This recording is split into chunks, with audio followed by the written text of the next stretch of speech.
అందరికీ నమస్కారం. విజయసాయి రెడ్డి గారు అనేక సార్లు ప్రెస్ ముందుకు వచ్చి ఒక విషయం పదే పదే ప్రస్తావిస్తా ఉన్నారు.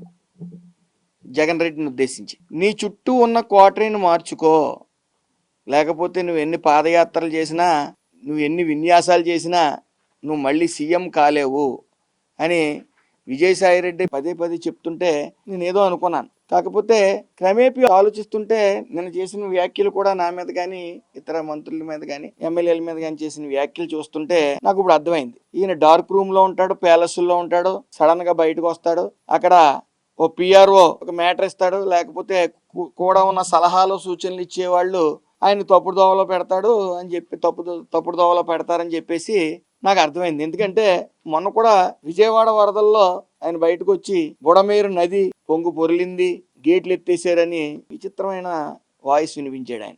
అది నదో తెలియదు, ఆయనకు వాగో తెలియదు, ఆయన రాసిచ్చాడు, ఈయన చదివేశాడు. ఆ రోజు వచ్చి మళ్ళీ బాటిల్స్ పంచిపెట్టాడు, ప్రభుత్వం ఇచ్చి బాటిల్స్ ₹1 ప్రకటించాడు ఆయన. మళ్ళీ అది ఎవరికి ఇచ్చారో తెలియదు. తర్వాత ఆ సీన్ కట్ చేస్తే అంతకుముందు కూడా మగవాళ్ళ అందాల గురించి మాట్లాడే పులివెందుల ఎమ్మెల్యే గారిని కూడా చూసాం. కొడాల నాని అందంగా ఉంటాడని అసూయ, వంశీ అందంగా ఉంటాడని అసూయ పడిపోతున్నారు చంద్రబాబు నాయుడు గారుని, లోకేష్ గారు అని చెప్పడం జరిగింది. ఆ పిఆర్ఓని మార్చండి అయ్యా బాబు. ఉన్న కోటరీ అంటే నీకు సలహాలు సూచనలు నీకు రాసిస్తారు కదా, అది పిఆర్ఓ రాసిచ్చి పిఆర్ఓని మార్చుకో. నిన్న మాట్లాడుతూ ఉన్నారు మీరు, కళాకారుల్ని చిన్న చూపు చూస్తూ మీరు మాట్లాడారు. కళాకారులకి రికార్డింగ్ డ్యాన్స్ వాళ్ళకి కూడా మీకు తేడా తెలియదు, అది కూడా చెప్పరు మీ పిఆర్ఓలు. సంక్రాంతి సంబరాల్లో భాగంగా జబర్దస్త్ టీము కళాకారులు రావడం జరిగింది. ఆ కళాకారుల్లో శాంతి స్వరూప్ అని మగవాడు గత 11 సంవత్సరాల నుంచి కూడా అతను జబర్దస్త్ టీంలో ఆడవాళ్ళు వేషాధారణ వేసి నటిస్తూ ఉంటాడు ఆయన. అది సభ్య సమాజం అందరికీ తెలుసు, తెలుగు ప్రజలందరికీ కూడా. తమరికి తెలియదు, మీకు రాసిచ్చే వాళ్ళకి కూడా తెలియదు. ఇతనితో నేను డ్యాన్స్ చేస్తే రికార్డింగ్ డ్యాన్స్లు అంటా ఉన్నారు మీరు. కళాకారులయ్యా, చిన్న తెర కళాకారులు, వాళ్ళని చిన్న చూపు చూడటం ఎందుకు? మీకు తెలియదు కదా. ఈయనతో డ్యాన్స్ కట్టినా మీరు నేరం కింద చూస్తారేమో, ఎందుకంటే మీకు మగవాళ్ళ మీద డిఫరెంట్ ఒపీనియన్ ఉంది. మీరు వాళ్ళ అందాల గురించి వర్ణిస్తూ ఉంటారు, అలాగే బట్టలిప్పి చూస్తానని పోలీసు వాళ్ళు అంటూ ఉన్నారు. ఆ విచిత్రమైన వాదన ఏంటో మాకు తెలియదు, కానీ కనీసం మీ డబ్బా ఛానల్ ఏదో చెప్తే మీరు వచ్చి బయటికి మాట్లాడేయటం, మీ పిఆర్ఓలు ఏదిస్తే అది మాట్లాడేయటం, ఆలోచించి మాట్లాడండి మాట్లాడేటప్పుడు. అలాగే మీరు మాట్లాడుతూ ఉన్నారు సంజయ్ రాణి గారి పిఏ గురించి, ఏదో అన్యాయం జరిగిపోయింది, ఏదో చాటింగ్ చేసేసాడని చెప్పి. అది ఫేక్ చాటింగ్ ఒకటి క్రియేట్ చేసి సోషల్ మీడియాలో మీరు మీ విషపు ఛానల్ ప్రచారం చేస్తున్నప్పుడు దాన్ని ఫోరెన్సిక్ ల్యాబ్కు పంపడం జరిగింది. దాంట్లో ఇదంతా దీన్ని ఎవరైతే వైరల్ చేస్తున్నారో, ఎవరైతే దీన్ని మార్పిడి చేశారో వాళ్ళని పట్టుకుని 15 రోజులు రిమాండ్ వేయడం జరిగింది. అది మీకు తెలియదు అనుకుంటా, మీ పిఆర్ఓ చెప్పలేదు అనుకుంటా, నీ చుట్టూ ఉన్న జనం చెప్పలేదు అనుకుంటా.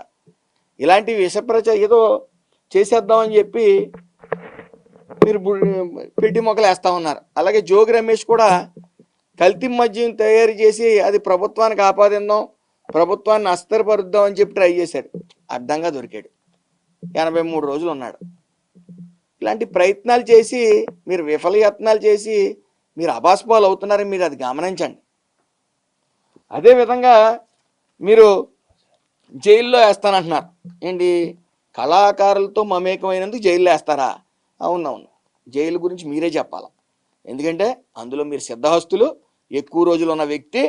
అలాగే జైల్లో వేయటువంటి చంద్రబాబు నాయుడు గారు ఏ తప్పు చేయకపోయినా జైల్లో వేసి 11 సీట్లకు పరిమితం అయ్యారు. జైలు గురించి మీకు తెలిసినంత ఇంకెవరికి తెలియదు అనుకోండి, జైల్లో వేయాలి ఖచ్చితంగా. కళాకారులతో మమేకోవడం తప్పు మీకు. కళాకారులు అంటే మీకు చిన్న చూపు. మన సంక్రాంతి సంబరాలంటే కూడా ఏంటో తెలియదు మనకి. సంక్రాంతి సంబరాలంటే మన ఇంటి వెనకాలే ఒక సెట్టింగ్ వేయటం, లింగి పంచి కట్టుకోవటం, అధికారంలో ఉన్నప్పుడు అది కూడా ఓ లింగి పంచి కట్టుకోవటం, అది వైరల్ చేయటం, హడావిడి చేయటం, ఆ ప్రసాదాలు కల్తీ పూర్తిగా. ఓ చుక్క పాలు వేయకపోగా పశు వ్యర్థాలు వేసి మళ్ళీ మీకు మీరే ప్రచారం, క్లీన్ చిట్ ఇచ్చేసరి. మీకు ఎవరు ఇచ్చారో? సాక్షి ఛానల్ కానీ ఇచ్చిందేమో మీకు కానీ క్లీన్ చిట్. సంక్రాంతి సంబరాలు మాట అటు ఉంచితే మన రిపబ్లిక్ డే రోజున కూడా మీరు బయటికి రాలేదు. మీకు ఏదైనా బయటికి రావాలంటే మీరు అధికారంలో ఉండాలి. మీరు అసెంబ్లీకి ఎలాగ రావట్లేదు, సంతకాలు ఇట్టి పారిపోతా ఉన్నారు, మీరు విమర్శలు తీసుకోలేరు. అలాగే మళ్ళీ మీరు మాట్లాడుతూ ఉన్నారు ఆడు వీడు అంటే. బడుగు బలహీన వర్గాలకు చెందిన మంత్రులు కానీ ఎమ్మెల్యేలు కానీ అంటే మీకు అంత చిన్న చూపా?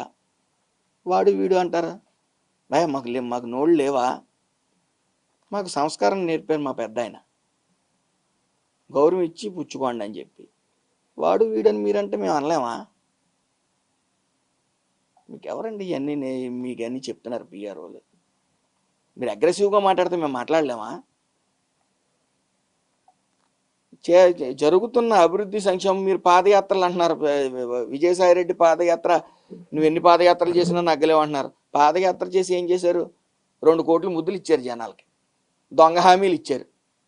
ఈ రోజున రాష్ట్రం ఆర్థికంగా అభివృద్ధి చెందుతుంది, నిరుద్యోగులు అందరూ కూడా హ్యాపీగా ఉన్నారంటే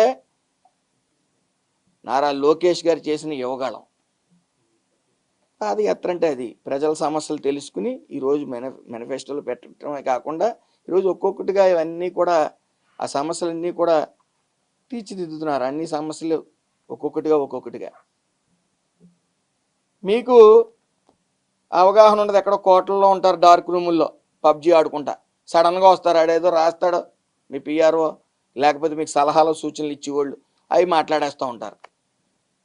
ఏదేమన్నప్పటికీ మీరు కొద్దిగా అవగాహన తీర్చుకుని పిఆర్ఓలు 2-3 పెట్టుకుని మాట్లాడవలసిందిగా నా కోరిక. అదే విధంగా మళ్ళీ సంక్రాంతి వస్తుంది, మళ్ళీ సంవత్సరం సంక్రాంతి వస్తుంది. రంగరంగ వైభవంగా సంక్రాంతి సంబరాలు చేస్తాం, కళాకారులను పిలుస్తాం, వాళ్ళతో మమేకం అవుతాం, ఎట్ ద సేమ్ టైం ప్రజలతో మమేకం అవుతాం. మళ్ళీ ఆ వీడియోలు పట్టుకుని మళ్ళీ మీరు మాట్లాడండి. స్టే ట్యూన్, మీరు అలా చూస్తూ ఉండండి. కళాకారులతో ప్రజలతో మమేకం అవ్వమని, మమేకం అవడంలో తప్పుని వెతికిన మిమ్మల్ని ఏమనాలో కూడా నాకు అర్థం కావట్లేదు. కాబట్టి ఈ మగవాళ్ళని, అందంగా ఉన్న వాళ్ళని వర్ణించడం, మీ ఇంటి వెనకాల సెట్టింగ్లు వేసుకోవటం, రిపబ్లిక్ డే రోజున బయటికి రాకపోవటం, సంక్రాంతి సంబరాల్లో అంటే అధికారంలో ఉంటేనే మీకు పండగలు గుర్తొస్తాయా? అసలు తెలుగు పండగల మీద మీకు అంత చిన్న చూపు ఏంటో నాకు అర్థం కావట్లే. ఎక్కడికి వచ్చారు మీరు? గతంలో సెట్టింగ్ వేసుకుని ఇంట్లో కూర్చున్నారు ఇంటి వెనకాల. ఇప్పుడు తెలుగు పండగల్లో మీరు ఎక్కడైనా బయటకు రావడం చూసామా? రారు. ఉగాదికి రారు, సంక్రాంతికి రారు. మీకు చిన్న చూపు. ఆ చిన్న చూపు వల్లే ఈరోజు ప్రసాదాల నాణ్యత లేకుండా పంచిపెట్టి చొక్క పాలు లేవు, నెయ్యి కల్తీ నెయ్యి, మళ్ళీ మీకు మీరే క్లీన్ చిట్ ఇచ్చేసుకుని మీరు ప్రచారం చేసేసుకోవటం. మారండి అయ్యా బాబు. మీరు గౌరవం ఇస్తే మేము గౌరవం మళ్ళీ తిరిగి ఇవ్వడం జరుగుతుంది. బడుగు బలహీన వర్గ నేతల్ని, మంత్రుల్ని వాడు వీడు అని సంబోధిస్తే దాని వెర్షన్ సేమ్ మీకు రిఫ్లెక్ట్ అవుతుందని తెలియజేసుకుంటూ అందరికీ నమస్కారం.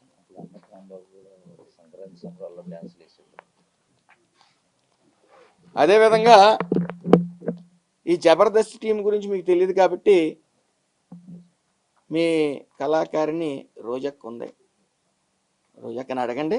వాడు మగవాడ, శాంతి స్వరూప్ అని అతను మగవాడా ఆడవాడా ఆవిడ చెప్తుంది, ఎందుకంటే ఆవిడే జడ్జి కింద వ్యవహరించేది. అలాగే మీరు మీ రోజక్క కానీ ఆ రకరకాల విన్యాసాలు, రికార్డింగ్ డ్యాన్స్ 5 ఏళ్ళు చేశారు కాబట్టే ఆ రికార్డింగ్ డ్యాన్సులు చూసే జనాలు మీకు 11 సీట్లు ఇచ్చారు.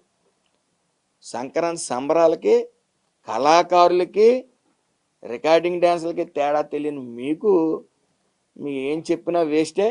మీకు తెలుగు పండగల మీద, తెలుగు దేవుళ్ళ ప్రసాదాల మీద మీకు చిత్తశుద్ధి ఉండదు, శుభ్రత మీద కానీ చిత్తశుద్ధి ఉండదు. మీరు డిక్లరేషన్ ఇవ్వకుండా పైకి వెళ్ళిపోతారు. మీరు ఏం చేసినా చెల్లుతుంది అనుకుంటున్నారు. కాబట్టి మీ గురించి, మీ పిఆర్ఓల గురించి, మీ చుట్టూ ఉన్న క్వార్టర్ గురించి ఎంత తక్కువ మాట్లాడుకుంటే అంత మంచిదని నేను భావిస్తూ, ఏదైతే విజయసాయి రెడ్డి గారు మీకు పదే సలహాలు సూచనలు ఇస్తున్నారో, కనీసం మీ వైఖరి చూసి పారిపోయి బయటికి వెళ్ళి ఆయన్ని మిమ్మల్ని విమర్శిస్తున్నాడో ఆ విమర్శలు తీసుకోండి, మీరు బాగుపడతారు. అలాగే 1,000 సంతకాలు, 1,50,000 సంతకాలు మీరు పెట్టించక్కల్లా. మీరు అసెంబ్లీ వస్తే 5 కోట్ల మంది జనం చూస్తారు. కాబట్టి మీరు పీస్ ఆఫ్ మైండ్ కొద్ది యోగా లాంటి మీరు మీ కార్యకర్తలు యోగా మెయింటైన్ చేయండి. ఖచ్చితంగా మంచి ఆలోచనలు వస్తాయి, మీరు మారతారు. అందుకే మీలాంటి వాళ్ళ కోసమే విశాఖపట్నంలో యోగా నిర్వహించారు. మీ ఆలోచనలు మారతాయి. ఒక్క ఛాన్స్ అన్నారు, ఒక్క ఛాన్స్ ఇచ్చారు. ఇచ్చిన తర్వాత మళ్ళీ ఇంకో ఛాన్స్ ఎవరు మీకు? మీ పరిపాలన అంత అందంగా ఉంది.